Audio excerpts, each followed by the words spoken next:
បាទប្រិមត្តទូទៅនៃកិច្ចជនជាទីគោរពបាទថ្ងៃនេះយើងបានជួបភ្ញៀវពិសេសរបស់យើងទៀតហើយបាទគឺលោកសង់ហ្វ្រង់សតានលោកសង់ហ្វ្រង់សតានគឺជានាយកគ្រប់គ្រងវិទ្យុបារាំងអន្តរជាតិ RFI ហើយនឹងជាអ្នកវិភាគព្រឹត្តិការណ៍អន្តរជាតិរបស់ទូរទស្សន៍ PNN បាទសួស្តីលោកសង់ហ្វ្រង់សតានសួស្តីលោកពេនបណ្ណា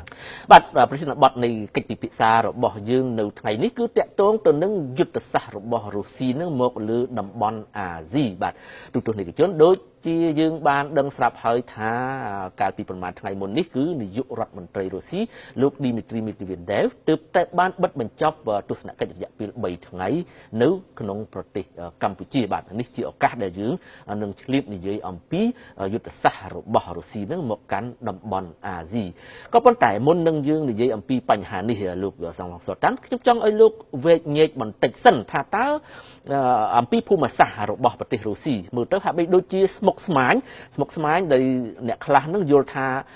រុស្ស៊ីនឹងស្ថិតនៅប៉ែកអឺរ៉ុបឬមួយក៏អ្នកខ្លះទៀតយល់ថារុស្ស៊ីនឹងដូចជានៅក្នុងភូមិសាស្ត្រប៉ែកអាស៊ីតែលោកអាចវែកញែកបានទេអំពីភូមិសាស្ត្រប្រទេសរុស្ស៊ីនេះបាទបើយើងមើលភូមិសាស្ត្ររបស់រុស្ស៊ីឃើញថាជាប្រទេសធំជាងគេបង្អស់នៅក្នុងលោក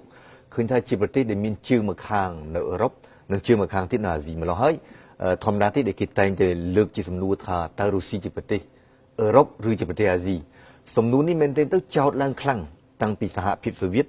បានរលំរលាយទៅនៅឆ្នាំ1991ហើយមិនសូវជាចោទឡើងទេកាលសម័យសង្គ្រាមត្រជាក់ហេតុអ្វីពីព្រោះកាលសម័យសង្គ្រាមត្រជាក់សហភាពសូវៀតដែលខ្លាំងស្មើដៃគ្នានឹងសហរដ្ឋអាមេរិកនឹងមានឥទ្ធិពលមនោគមវិជ្ជានិងនយោបាយទៅលើអឺរ៉ុបផងនិងទៅលើអាស៊ីផងជាក់ស្ដែងកាលសម័យនោះបណ្ដាប្រទេសអឺរ៉ុបខាងកើតសុទ្ធតែជាប្រទេសរណបសូវៀតនិងជាក់ស្ដែងនៅអាស៊ីកាលសម័យសង្គ្រាមត្រជាក់ប្រទេសដែលស្និទ្ធនឹងសូវៀតខ្លាំងគឺមានកូរ៉េខាងជើងវៀតណាមឡាវនិងកម្ពុជាជាពិសេសក្រោយសករាជខ្មែរក្រហមគឺក្នុងទសវត្សរ៍ទី80ម្ល៉េះហើយសំណួរដែលសំខាន់គឺមិនមែនថាតើរុស្ស៊ីជាប្រទេសអឺរ៉ុបឬជាប្រទេសអាស៊ីទេ